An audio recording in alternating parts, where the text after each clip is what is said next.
Thank you for joining me here today. I'm here today, along with my colleagues, because we want to replace school property taxes. So, what would you be willing to pay to completely replace, once and for all, the school property tax? For those of you who don't know me, I'm State Representative Jim Caucus.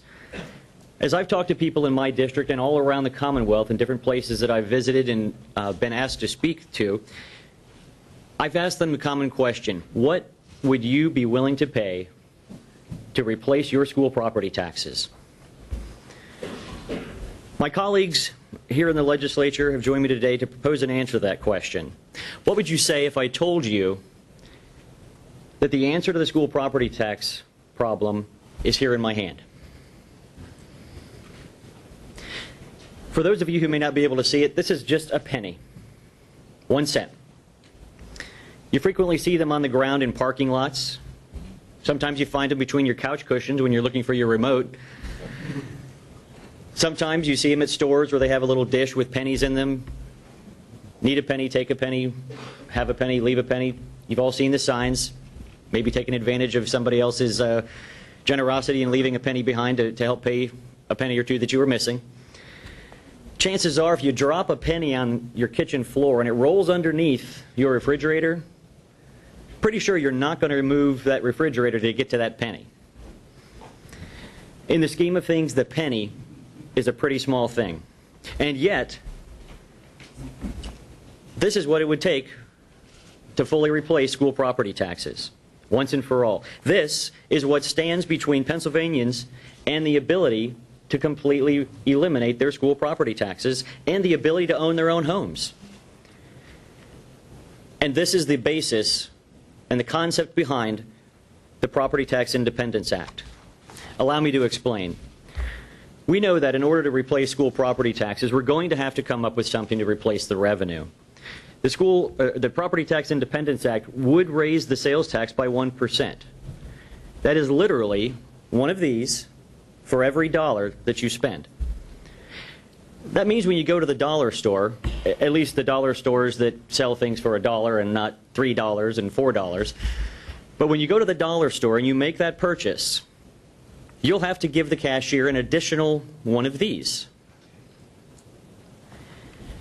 In return, your school property tax bill would disappear once and for all. For those of you who can't see the penny, we've got to put this in a simple chart. This is the sales tax. For every 100 pennies that you now hand to a cashier, we're asking for one additional penny. Seems pretty small in the scheme of things, doesn't it? Likewise, for those with jobs, it would cost an additional one of these, actually 1.27 of these. I didn't want to break the law by cutting up a penny, so that's why I've got another chart here. But it'll cost 1.27% in addition to what you're paying now.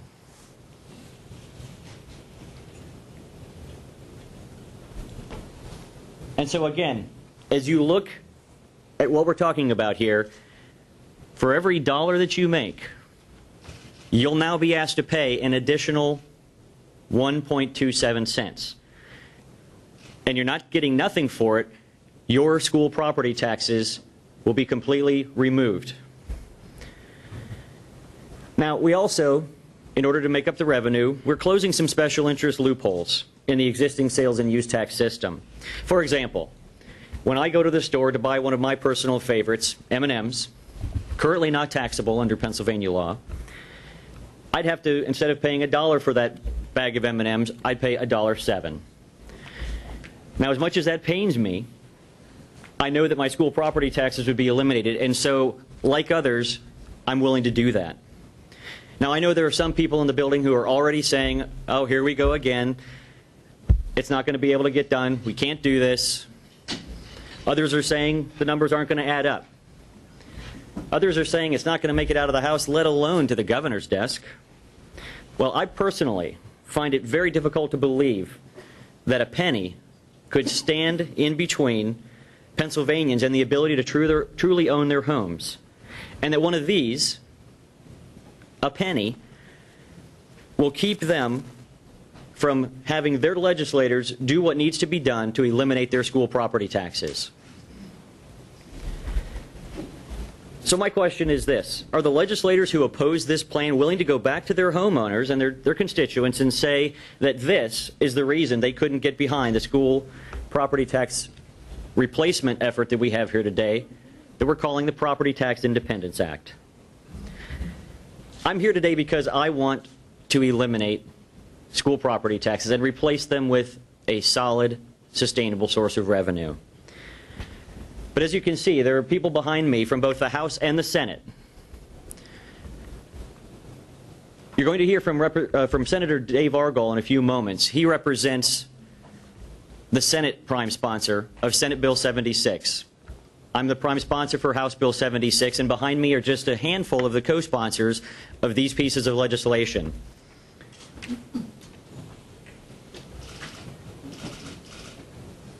We've put together a map here, and what you see on the map are the counties represented by these individuals and those who couldn't join us today for other reasons. There are a few committee meetings going on and so forth. But as you look at the map, most of the population base in Pennsylvania is covered. We've got some areas that are not covered, and what you'll find is there's a reason that they don't support this. We don't expect everyone to support it, but I wanted everyone here today to see the broad range of support that we have on the stage and in all of the co-sponsors that we have on this legislation. In the House today, we'll be introducing, with myself plus 59 other members of the House, my most recent tally of the Senate, and Senator Argall can correct me if I'm not up to date. Last I knew, we had 13 co-sponsors in the Senate. For each of those chambers, that is a sizable level of support. And as I mentioned, they come from all areas of the state. At this time, I would like to invite Senator Argall up to talk about Senate Bill 76 and why it's important that we get this job done.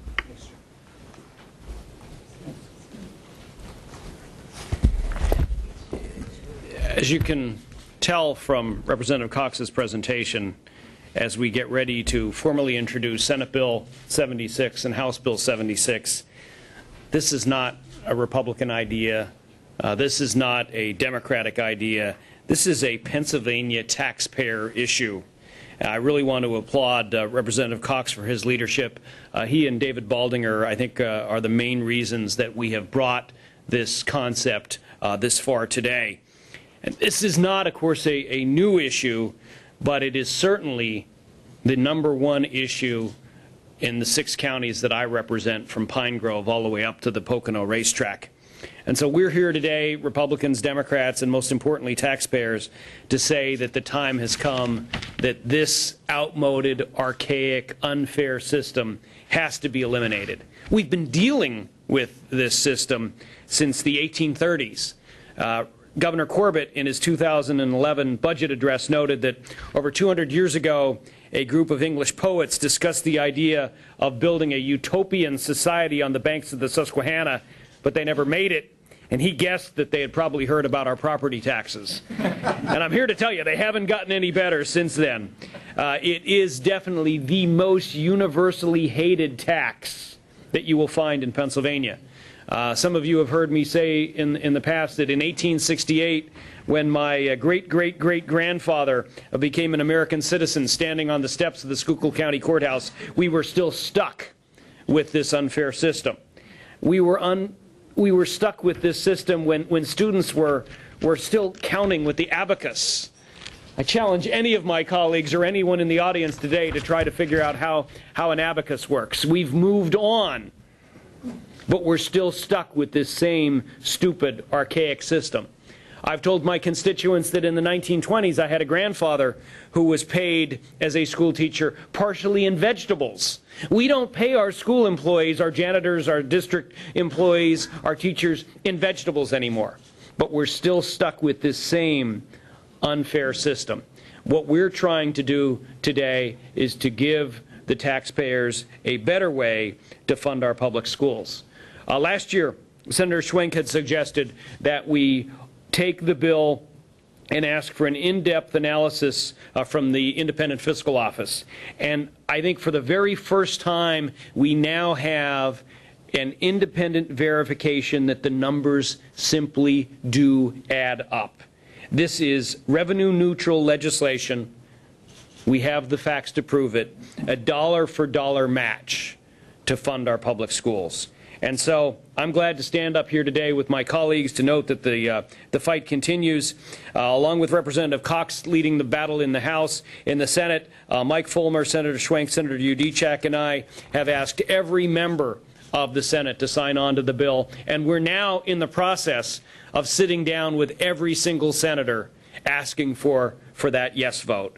And so that, along with the 76 taxpayer groups led by David Baldinger from across the state, I hope that this is the year we can finally do this, because when we talk to those 76 groups, we make it very clear this is their bill, which we are offering at their request. And so as many of you have asked me, this is our goal. Hopefully this is the year we put the stake through the heart of the beast once and for all.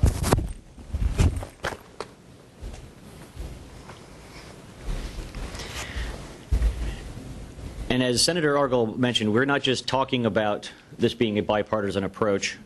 It is truly a bipartisan approach. As we worked through the different versions of this and the changes that were made, I took suggestions from both sides of the aisle and we incorporated it into the legislation. One of the Democrats in the House who's sponsoring this bill is Tina Davis. And at this time, I'd like to ask her to come to the podium to talk about the bill. Thank you. I'd like to thank Representative Cox for bringing this issue up in the media again. I learned a long time ago that I write these speeches all the time and then I never use them, so I'm going to talk to you from my heart today. I come from a district, a consolidated district, where there's a big retirement community. My background, I've been a realtor for 22 years. So putting people in their homes has always been my pride and joy. Back in 2008 when the economy hit, I was on local government, spoke everywhere to beg people to help me with people staying in their homes. And I'm just so proud to be a co-sponsor of this bill. I know it's going to take a while. A lot of stakeholders are involved in this to get this through. But I'm committed to Representative Cox. I've already offered to have a hearing in my district, and you'll see a lot of people come out for that. So thank you.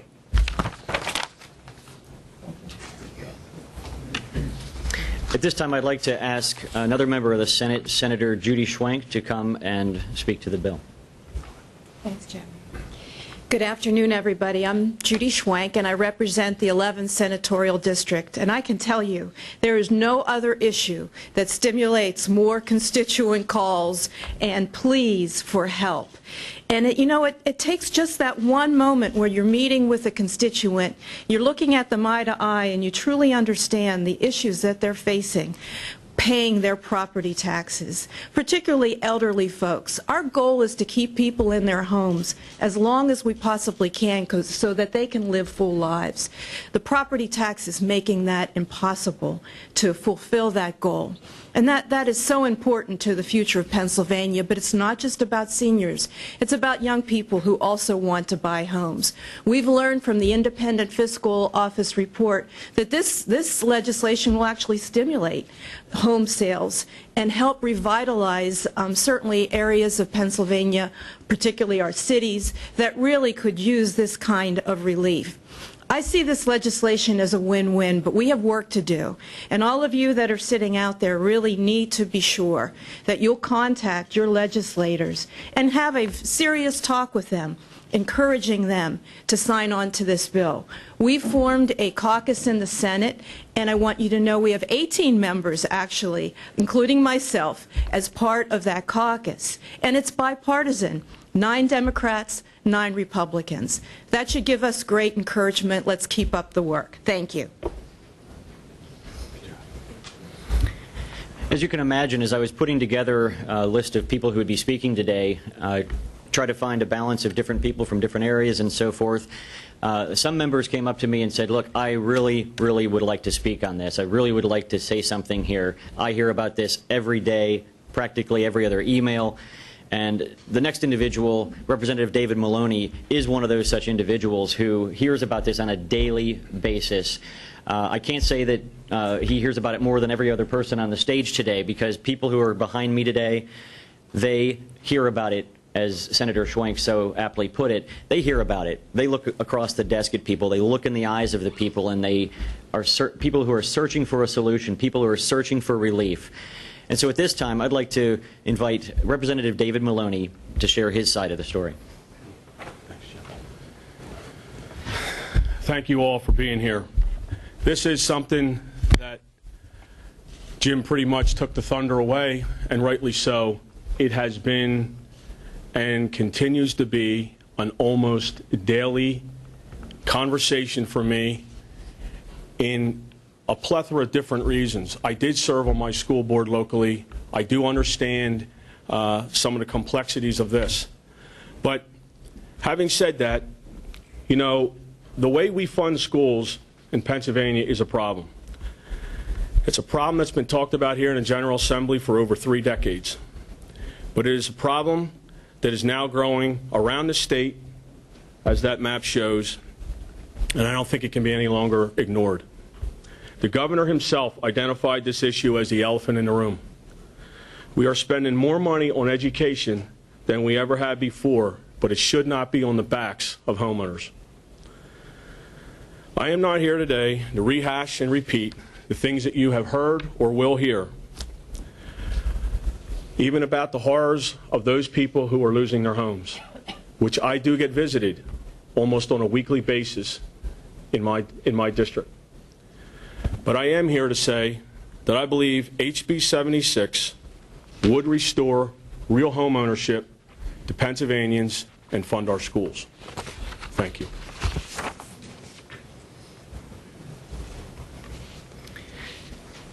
Before I invite our next speaker to the podium, I'd like to provide a little more background on this legislation. For those of you who have not followed this since its inception, this is not the first time this type of proposal has been put in front of the Pennsylvania legislature. Since 2003, various renditions of this proposal have been floated, studied, scrutinized, analyzed, and discussed at length in town halls, pool halls, and just about every other imaginable venue. These proposals have been embodied in legislation up to 220 pages long. Last session, when we introduced House Bill 1776 and Senate Bill 1400, we had whittled the bill down to 170 pages. As we progressed through last session, we continued to fine-tune the legislation, working with members on both sides of the aisles to address their concerns and resolve issues that were brought to our attention. We also asked the House Appropriations Committee to perform a fiscal analysis of the bill in order to assist us in our revenue estimates. And as Senator Argel mentioned earlier, at the recommendation of Senator Schwenk, we put the bill in front of the Independent Fiscal Office and asked for a comprehensive study of the economic impact of the bill, along with the review of the revenue sources and our proposed solution. The results of this study told us what we already knew, that with the right numbers, our proposal could work to the benefit of all Pennsylvanians. House Bill 76 and Senate Bill 76 is now only 137 pages long. We've continued to streamline it, and these pieces of legislation reflect that streamlined approach to a problem that has plagued the Pennsylvania taxpayer for far too long. In following the information and recommendations included in the IFO report, we were able to adapt the legislation, making it fiscally sound, and as Senator Argel said, we now know for certain that it does add up. The most notable change is that we have a slight increase in the personal income tax over the previous version of the legislation, because that was what was needed to make the proposal revenue neutral. Along with the analysis of the revenue levels, the IFO also studied the economic impact.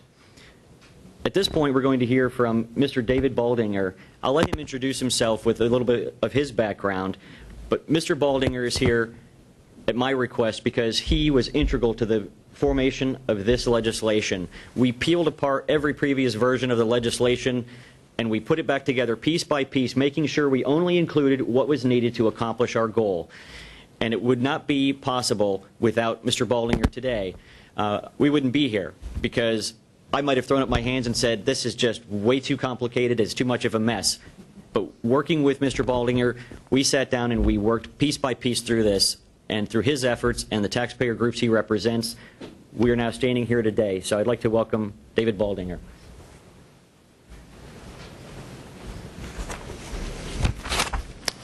Good afternoon. My name is David Baldinger, and I'm here today to represent the PCTA, the Pennsylvania Coalition of Taxpayer Associations, a grassroots affiliation of 76 local taxpayer advocacy groups that spans the Commonwealth. Our public education system is irreparably broken.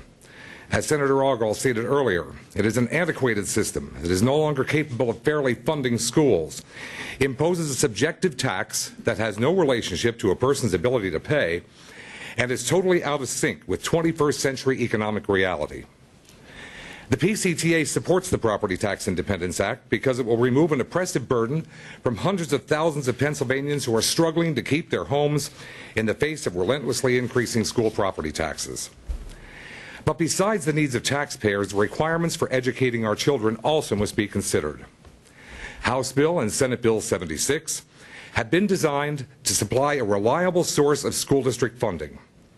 Many school districts statewide are experiencing financial difficulties and sharp revenue declines caused by assessment appeals and a rapidly shrinking property tax base. The Property Tax Independence Act stabilizes school finances with a predictable revenue stream, continues to fund all Pennsylvania school districts at their current levels, and does not interfere in any way with local spending decisions. But beyond that, there's many other benefits from the enactment of the Property Tax Independence Act that may not be immediately obvious, but were clearly defined in the Independent Fiscal Office analysis of the legislation that was released on September 25th. The report stated that the elimination of school property taxes increases the disposable income of both residential and business property taxpayers, and assumes that these taxpayers will spend 90% of that income increase, greatly stimulating Pennsylvania's economy. The analysis indicates that House Bill and Senate Bill 76 will cause home values to increase, on average, by more than 10% statewide, restoring a large amount of the equity that was lost during homeowners during the 2008 housing downturn. Working-age homeowners realize a tax cut. The analysis found that the increase in federal income tax, state income tax, and sales tax is more than offset by the reduction in property taxes. Retired homeowners also realize a significant reduction in taxes. The analysis found that the property tax reduction easily offsets any increase from the higher sales tax. The report also said that benefits would accrue to home builders, home developers, and other landowners who convert current land holdings into new housing plots, increasing employment in the construction sector. And the report also stated that the elimination of property taxes would clearly increase the attractiveness of the Commonwealth for business location and expansion, which in turn would generate more jobs for Pennsylvanians. Now, besides the many House Bill and Senate Bill benefits to Pennsylvania that I just outlined, there is one primary reason for the unwavering support of the Property Tax Independence Act by the Pennsylvania Coalition of Taxpayer Associations, and Representative Cox alluded to that. It is the people's legislation. From the very earliest discussions in 2010, the crafting of the Property Tax Independence Act has been an equal collaboration between lawmakers and the PCTA grassroots activists who are working for the enactment of this legislation. Due to the consideration and cooperation of the prime sponsors of House Bill and Senate Bill 76, we have been privileged to be a full partner in the legislative process, and we thank those who have given us the opportunity to help draft such vital legislation. This collaboration is unique in many ways. First, the Property Tax Independence Act belongs to the people. It is our legislation in a state that does not allow for citizen initiative and referendum, and we are extremely proud of being co-owners of this bill. Further, the PCTA is comprised of supporters from across the entire political spectrum. We, as ordinary citizens, have accomplished what politicians in both Washington and Harrisburg have struggled to achieve with only limited success: to work together across party lines and without ideological posturing to reach a sensible and effective solution to a critical problem. Through this open, transparent process, the legislation has gained the fervent and enthusiastic support of taxpayers from across the Commonwealth. As you can see from the bill's many co-sponsors and from the representatives and senators present on this podium today, the Property Tax Independence Act, through its balanced, nonpartisan approach, has gained many lawmaker proponents from both sides of the aisle, reflecting the same diversity as the citizens who helped to craft this legislation. We greatly appreciate the support offered by these lawmakers and thank them for their efforts. The Pennsylvania Coalition of Taxpayer Associations is grateful to be a participant in this process. It is time for the General Assembly to listen to the voice of Pennsylvania's citizens. Today, the PCTA strongly urges the leaders and members of the General Assembly to do what is right for the people of Pennsylvania and move the Property Tax Independence Act forward as expeditiously as possible.